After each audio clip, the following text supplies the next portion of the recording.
Casse, bonjour. Bonjour, monsieur Danican. Bonjour, chers auditeurs et auditrices de la Guadeloupe. Vous êtes satisfaite de vous, de votre parcours? Écoutez, je m'en plains pas. Je m'en plains pas. Beaucoup d'expérience à l'Union européenne. Surtout découvrir ce que c'est vraiment les États membres, découvrir un petit peu ce que c'est l'Europe, puisque comme j'explique un petit peu, nous avons 27 États membres, chacun eux ont leurs particularités et ont une vision de voir au niveau de la politique. Et comme nous sommes des départements d'outre-mer, nous faisons partie des RUP, des régions ultra-périphériques, ça veut dire nous avons une diversité, nous avons une autre politique par rapport à notre insularité, notre éloignement et notre isolement. Pourquoi avez-vous pris la direction du RPF? Vous voulez exister, vous ne voulez plus être un objet agité, non identifié? Écoutez, on ne va pas aller en marche arrière.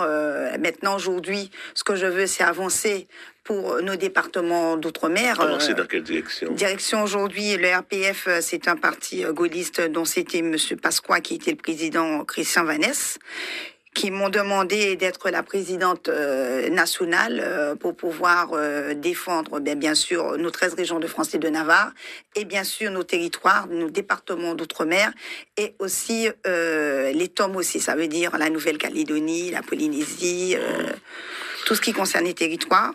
L'objectif aujourd'hui, pourquoi j'ai accepté d'être la présidente? Parce que vous savez, j'ai fait des partis nationales, j'ai travaillé et je sais un peu comment ça se passe. Et quand on parle des outre-mer, des départements d'outre-mer ou des territoires, pour moi, au niveau des partis nationaux, quand on parle de la politique, pour moi, on surfe. C'est comme si, monsieur Danican, on a une table, on nettoie à la surface, mais on nettoie pas en profondeur. Et aujourd'hui, mon rôle, c'est de pouvoir apporter ma pierre à l'édifice pour nos territoires d'outre-mer avec tous nos problématiques que nous avons, que ce soit au niveau de l'eau, que ce soit au niveau des chlordécones, que ce soit au niveau de la pêche, que ce soit au niveau de l'agriculture, de l'artisanat et bien d'autres problématiques que nous avons dans nos territoires. Il ne reste plus grand monde dans ce parti-là. Vous êtes combien aujourd'hui? Écoutez, je viens de reprendre le parti.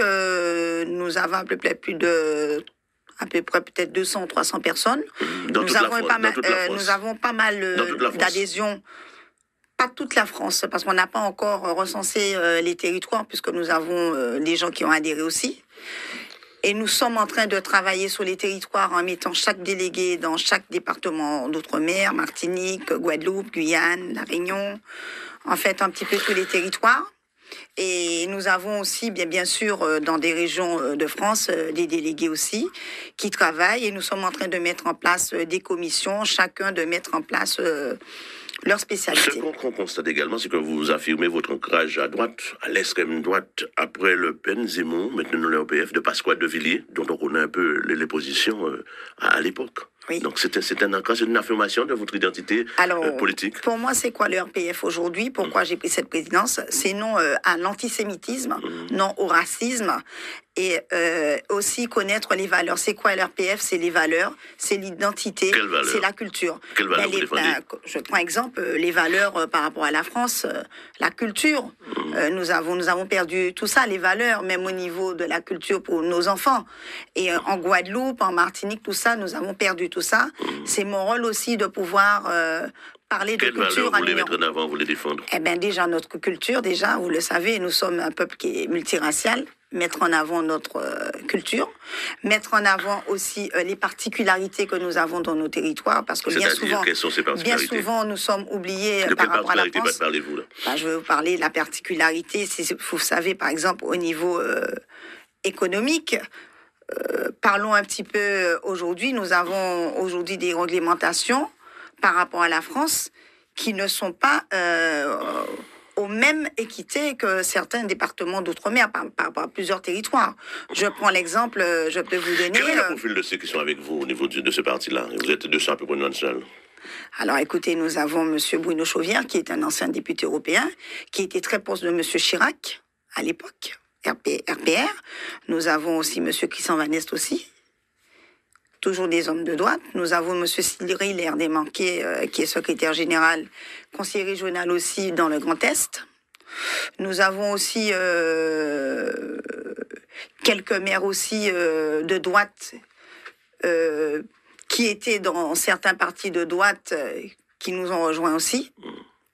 On est en train de mettre cette colonne vertébrale en place au niveau du RPF, avec tout un chacun pour cette union, pour pouvoir travailler pour la France et pour les départements d'outre-mer et pour aussi les Français de l'étranger aussi, sans oublier qu'ils sont souvent oubliés. Ça veut dire, comme ils me disent, ils sont en train de voter quelquefois, mais quelquefois, ils sont oubliés. Ils demandent des doléances et mon travail, c'est apporter ma pierre à l'édifice avec le gouvernement. Je le fais déjà. Il y a un grand débat national sur la réforme des retraites. Quelle est votre position sur cette question? Alors, écoutez, déjà, pour la réforme des retraites, je trouve qu'il faut déjà mettre des choses en place. Telle qu'elle est faite aujourd'hui, de mettre ces réformes, pour moi, c'est normal aujourd'hui, on est en démocratie, de pouvoir faire la grève. J'étais, vous savez, une ancienne syndicaliste. Qu'est-ce qu'il faut mettre en place? Il faut mettre en place quoi? Je vais donner un exemple. Vous savez, Monsieur Danican, chaque métier a ses difficultés, comme on le sait. Et quand je parle de pénibilité, je suis bien placée pour le dire parce que je suis dans l'agriculture aussi, je sais c'est quoi la pénibilité. Vous êtes toujours. Bien sûr, et je ne changerai pas, bien sûr. On prend l'exemple des gens qui travaillent, qui sont par exemple, qui sont des couvreurs, qui font l'échafaudage au niveau, par exemple, qui prennent le froid. Nous prenons la chaleur. Est-ce que vous croyez qu'à 64 ans, ces gens-là auront l'autonomie de pouvoir de monter sur un toit ou je ne sais pas, quelqu'un qui a 64 ans qui pourrait porter, nous qui sommes des départements d'outre-mer, porter un régime de maladie. Je ne suis pas tout à fait contre la réforme, mais aujourd'hui, je pense qu'on doit s'asseoir autour d'une table. Enfin, tout à fait pour, tout à fait contre. Vous êtes... Je suis neutre aujourd'hui par rapport... Vous avez une idée sur la question? Vous avez une idée sur la question? Pour les femmes, par exemple, quand on dit, j'avais demandé, pour pouvoir demander que les femmes aient l'équité, parce qu'on a des femmes qui sont au foyer aussi. Quelquefois, on dit, elles ne travaillent pas, par rapport aux retraites, il n'y a pas cette équité. Moi, je dis aujourd'hui, il faut mettre cette équité pour les femmes qui sont au foyer. Vous pensez qu'il y a du bon dans cette réforme-là? Il y a du bon et du contre. Qu'est-ce que vous trouvez de bon dans cette réforme? Bon, déjà, je dis, par exemple, pour les retraites au niveau des agriculteurs, au niveau... il y a des retraites, on touchait 400 €, ils veulent le mettre au minimum, au niveau à peu près même entre 1000 et 1200 €. Ce sera déjà un grand pas pour nous, pour nos agriculteurs des départements d'outre-mer, comme vous le savez. Nous avons aussi même pour les pêcheurs, nous avons pour les artisans. Parce que ces gens-là, ils travaillent, c'est eux qui travaillent le plus, ils nourrissent le peuple, il y a ceux qui construisent, et ces gens-là avaient une petite retraite. Il y a une grande mobilisation, vous y souscrivez? Vous soutenez? Non, je ne suis pas... Je soutiens les syndicats, je ne suis pas contre les syndicats. C'est normal de pouvoir faire des revendications pour des métiers, pour certains métiers, pour tout le monde. On est en démocratie. Juste avant de terminer, il y a de nouvelles élections européennes l'an prochain. Vous serez de la partie? Alors, M. Danican, déjà, bon, comme je vous dis, je vais mettre en place tout RPF, comme vous le savez. Pour l'instant, nous ne sommes pas encore aux affaires pour les élections européennes. Pour moi, c'est trop tôt pour pouvoir m'annoncer. En temps voulu, le RPF va annoncer les gens qui vont aller aux européennes, tout simplement. Pour l'instant, comme je dis, c'est trop prématuré, monsieur Danican. En temps voulu, on saura. Pour l'instant, on a d'autres élections comme les sénatoriales aussi à voir aussi. Voilà. Très bien. Maxence Blancasse, merci et bonne journée. Merci.